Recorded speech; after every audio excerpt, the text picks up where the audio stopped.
Welcome to Weekly News Highlights. Tokyo 2020 Olympics organizers said that they were not privy to how the International Olympic Committee, or the IOC, plans on spending the money they have set aside to cover the cost of the rearranged games.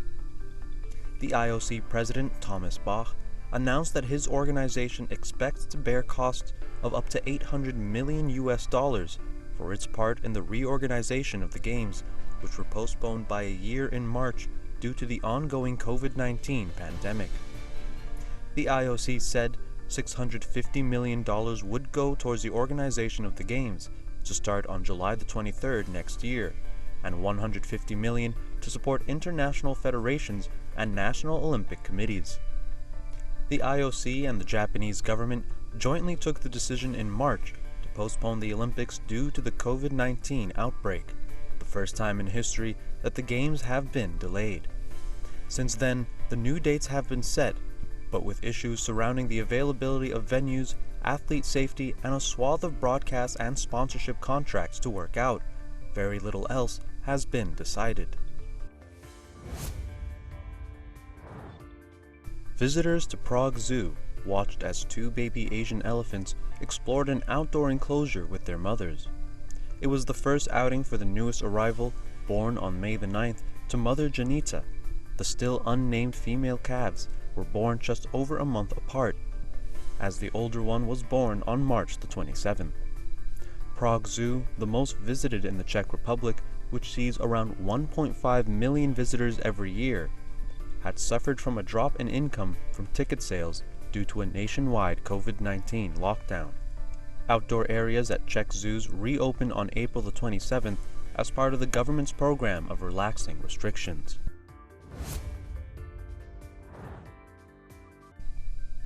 Tests carried out by Public Health England at Porton Down, a laboratory that provides sensitive and specialist scientific services to the government, were vital in verifying the reliability of a new COVID-19 antibody test. The trials of the test, developed by Swiss drug maker Roche Holding AG, were concluded on May the 7th, with the findings made public late on May 13th. Britain is now in talks with Roche to buy the tests, following the lead of the European Union and the United States, which have already given preliminary approval to the testing. A spokesman for Prime Minister Boris Johnson said there was the possibility of issuing some kind of certificate based on immunity, but that scientists still needed to know more about that subject. The antibody tests, also known as serology tests, show who has been infected, although it is not yet clear whether the presence of antibodies to the new COVID-19 virus confers permanent immunity. They require a blood test that can be run on fully automated equipment in laboratories to provide results in just 18 minutes.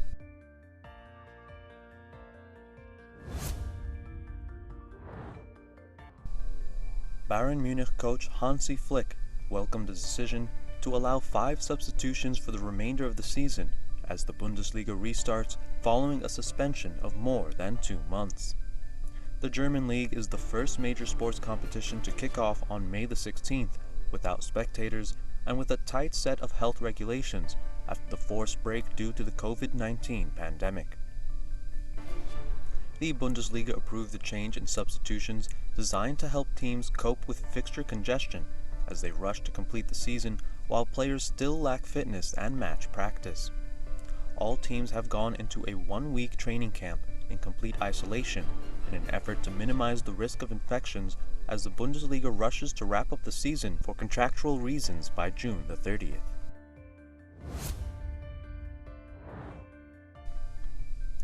Belgium's Mesilla Botanic Garden live-streamed the 72-hour blooming of the world's largest flower, captivating floral lovers. The Titan arum was discovered in the steamy rainforest of Sumatra in 1878 and can weigh as much as 130 kilograms. Due to COVID-19 imposed lockdowns, this rare event was not witnessed by visitors this year, but its first bloom in August 2008 attracted 8,000 spectators. During the blooming, which occurs every 3 years in natural environments, the fetid odor of the flower attracts bees from far and wide before dying. thousands of Germans across the country took to the streets on May 16th to protest against restrictions imposed by the government to contain the COVID-19 pandemic. Protesters against measures Chancellor Angela Merkel insists are needed to slow down the COVID-19 outbreak have become more vocal, and demonstrators have filled the streets for the second weekend in a row. In Munich, organizers asked authorities to give the green light for a rally on the Theresienwiese, but city officials pointed to the need to respect social distancing rules and allowed a demonstration of up to 1,000 people. After winning global respect for keeping the death rate low in Germany, Merkel last week bowed to pressure for some of Germany's powerful regional premiers and agreed to a gradual reopening of schools, shops, and restaurants, and even football. However, Merkel has repeatedly warned about a second wave of infections and a brief uptick in the reproduction rate to above the critical threshold of 1 earlier this week caused fresh concern.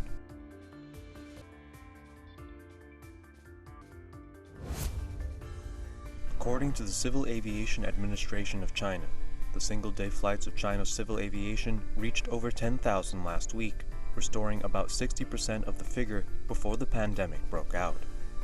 Affected by the pandemic, the civil aviation passenger traffic and flight volume declined sharply since January 23rd. With some progress in China's pandemic prevention and control, civil aviation transportation has gradually recovered from late February, due to support of the relevant policies of the State Council and the civil aviation. Humboldt penguins from Kansas City Zoo enjoyed a field trip to the Nelson Atkins Museum on May the 6th, while it remains closed to human visitors due to the COVID-19 restrictions. The zoo's executive director, Randy Westhoff, said the field trip was a way to enrich the penguins' lives while the zoos remained closed. For her part, the press manager of the Nelson Atkins Museum, Kathleen Layton, said the penguins were very well behaved and interested in wandering through the galleries. She added that the museum was delighted to have them visit.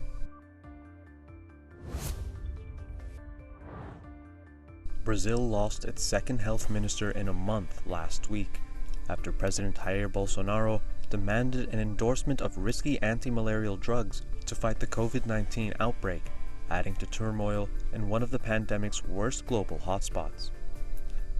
Brazilians in major cities banged pots from windows, and health experts reacted with outrage at the resignation of Nelson Teich, coming soon after Brazil passed Germany and France in confirmed cases, with deaths accelerating past 800 per day.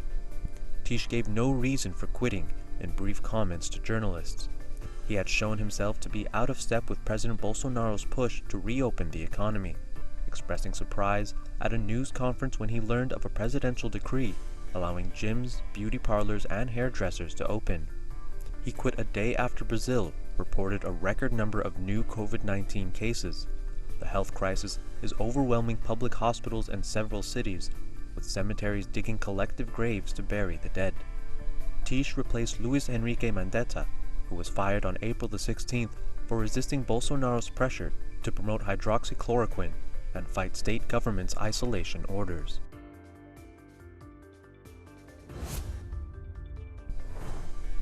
Activists cycled around London last week in a campaign to encourage people to swap cars for bikes as Britain eases lockdown measures.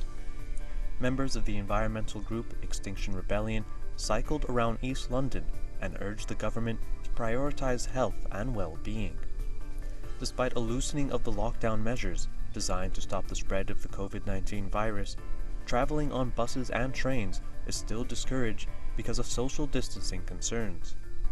The government has announced a $2.42 billion funding package for active travel such as cycling and walking, with $250 million available immediately for local authorities to make changes to their roads. Prime Minister Boris Johnson described it as an opportunity for a golden age of cycling.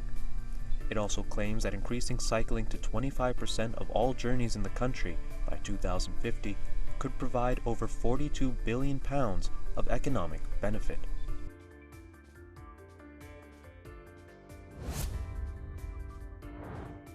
Emirates Group is planning to cut about 30,000 jobs to reduce costs amid the COVID-19 outbreak, which will bring down its number of employees by about 30% from more than 105,000 at the end of March.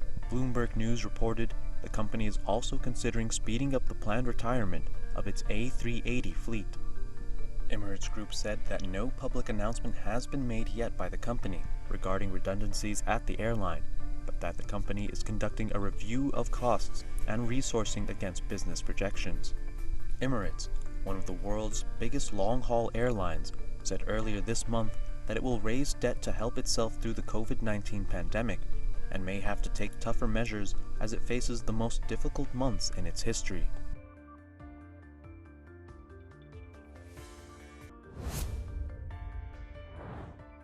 Space Force launched the Boeing-built test spaceplane X-37B into orbit for its 7th mission last Sunday from Cape Canaveral.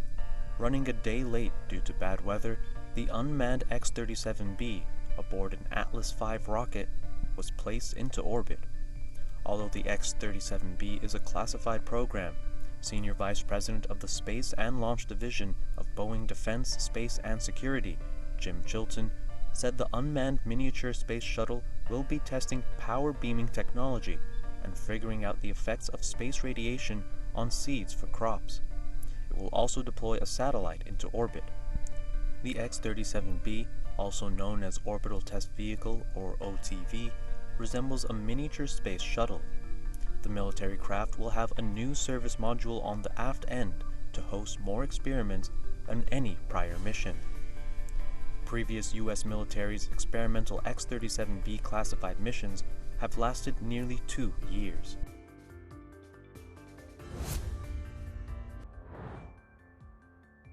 Moscow streets were deserted as the Russian capital prepared for another week of restrictions imposed to fight the spread of COVID-19. Russia closed its borders in March to foreigners and grounded international flights, except those repatriating Russians or returning foreign nationals to their country of origin, in a bid to stem the spread of the virus. Moscow, which is an epicenter of the pandemic in Russia, has recorded a total of over 142,000 infection cases, making it one of the most impacted cities in the world.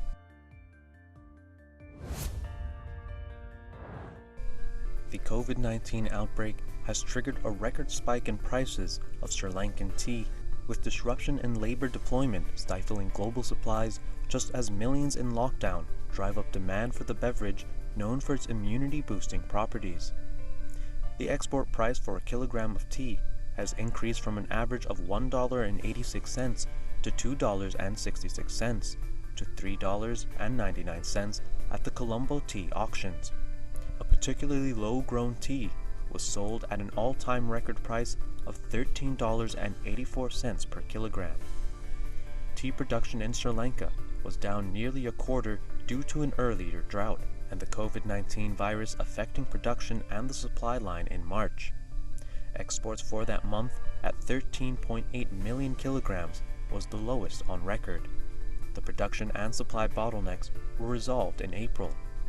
5 countries, China, India, Kenya, Sri Lanka, and Vietnam, account for 82% of global tea exports.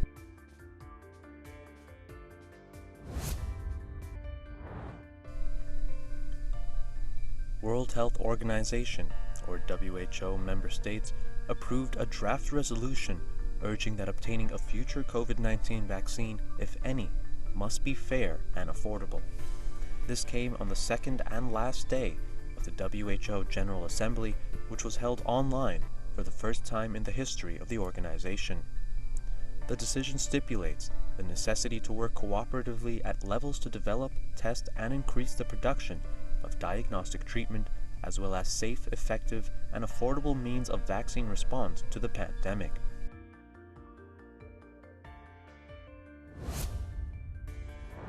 Afghanistan's President Ashraf Ghani and his rival Abdullah Abdullah have signed a power-sharing deal ending months of political uncertainty. President Ghani will stay on as president, while both men will choose an equal number of ministers. Dr. Abdullah will lead peace talks with the Taliban should they get underway. It is hoped that the deal in the capital Kabul will help to maintain the balance of power that existed before last year's disputed presidential election. President Ghani and Dr. Abdullah, who both claimed victory in last September's election, last month held rival inauguration ceremonies.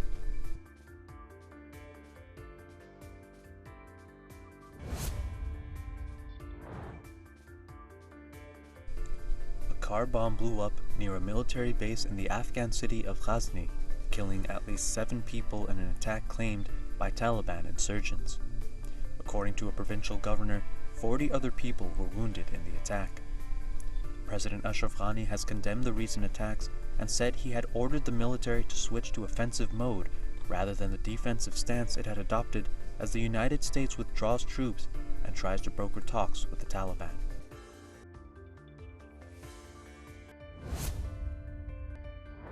European football governing body's president, Alexander Seferin, has said that the Union of European Football Associations, or UEFA, has a plan to finish the 2019-2020 season by August, including the Champions League and Europa League campaigns. The majority of the European League seasons were suspended in March due to the COVID-19 pandemic, but a few leagues have announced plans for a restart in the coming weeks. The French and Dutch top-flight campaigns have been cancelled, but the German Bundesliga restarted on Saturday, and Seferin expects at least 80% of national leagues to finish their seasons.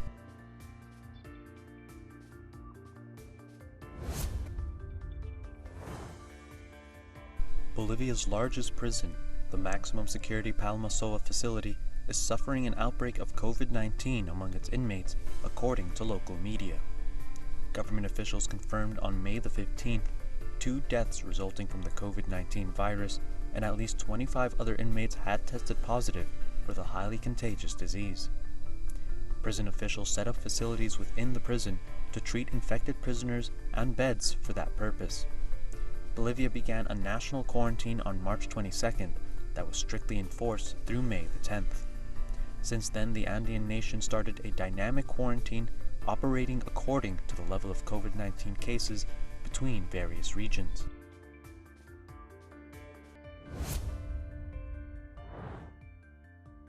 Ecuadorians took to the streets of the capital Quito on May 18th to protest against the government's labor reform as the Andean nation grapples with the spread of COVID-19. According to the government, the labor reforms passed last week will save jobs amid difficult economic circumstances. The reform allows for employees to hold direct talks on modifying labor terms amid the pandemic, but union groups say the move will erode working conditions and see reductions in pay. According to reports, accompanying the reform was a humanitarian aid package to provide assistance to the country's most vulnerable during the pandemic. However, the measure was reportedly withdrawn for lack of support. A rebel commander and his aide were killed in a gun battle with government forces in Srinagar of India-administered Kashmir. Scores of counter-insurgency police and paramilitary soldiers cordoned off a congested neighborhood in Srinagar's old quarters on a tip that some militants were hiding there. The gun battle, the first in the city in 2 years, lasted about 12 hours and ended with the killing of Junaid Ashraf Shehari, a militant commander with Kashmir's largest rebel group, and his aide. 3 soldiers and a police official were injured in the fighting.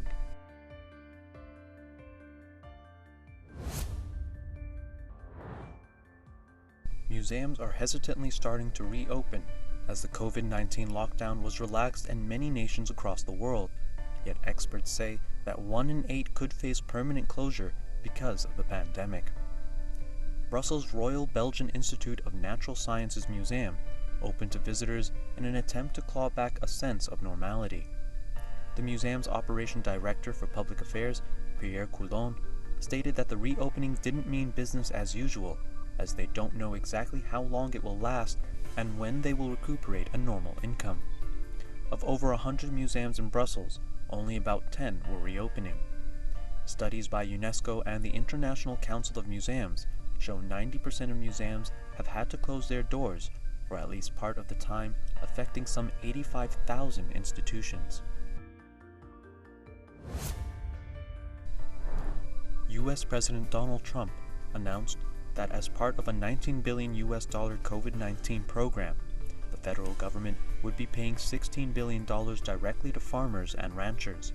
In announcing the Coronavirus Food Assistance Program, the president said it was to ensure the safety of the food supply chain. President Trump stated that these payments will compensate farmers for losses related to the global pandemic. Agriculture Secretary Sonny Perdue said the funds announced would not be sent to farmers and ranchers who have had to euthanize livestock because of problems with food supply. Canada and the United States have decided to extend their mutual agreement to keep their border closed to non-essential travel to June the 21st during the COVID-19 pandemic. The restrictions were initially announced on March 18th and then extended in April. Canadian Premier Justin Trudeau stated that it was the right thing to further extend by 30 days. Many Canadians fear a reopening as the U.S. has more confirmed cases and deaths from COVID-19 than any other country in the world, though its per capita numbers are well below many other nations. Essential cross-border workers like healthcare professionals, airline crews, and truck drivers are still permitted to cross. Americans who are returning to America and Canadians who are returning to Canada are also exempted from the border closure.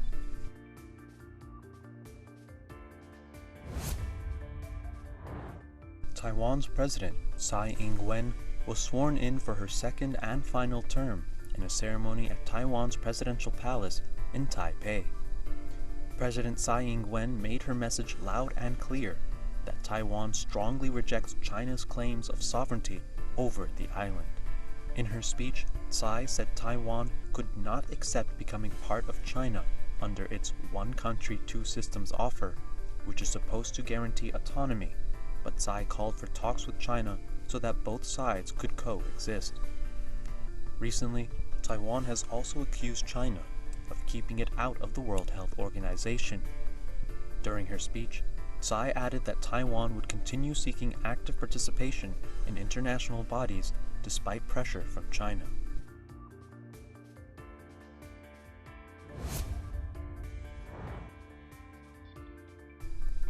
Police in Thailand have arrested a dozen Rohingya Muslims on charges of illegal entry after they were smuggled into the country from Myanmar in hopes of reaching Malaysia. The group was discovered late on May 19th at a rented property in Mae Sot, close to a bridge that separates the two countries. Immigration police said they fled Rakhine State in northwest Myanmar and planned to take buses through Thailand to Malaysia. All 12 Rohingya migrants are expected to be repatriated to Myanmar after all legal proceedings have completed. More than 1 million Rohingya refugees now live in huge camps in neighboring Bangladesh, too frightened to return.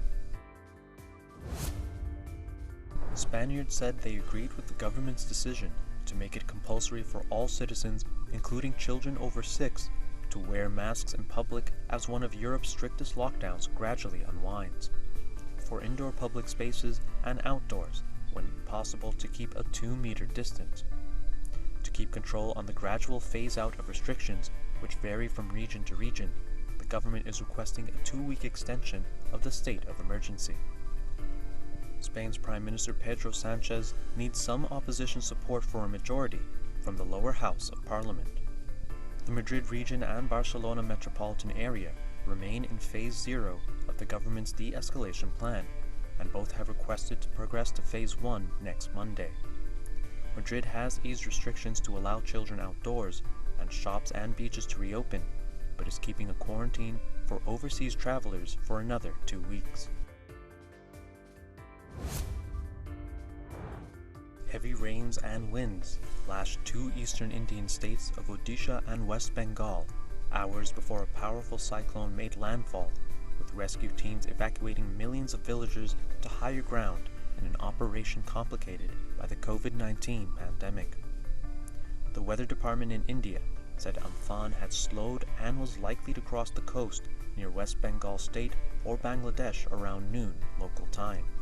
An Indian Federal Home Ministry official said West Bengal and neighboring Odisha state were struggling to house thousands of evacuees as existing shelters were being used as COVID-19 quarantine centers. Extra shelters were being prepared in wholesale markets and government buildings with allowances made for social distancing, while masks and scarves were being distributed among villagers.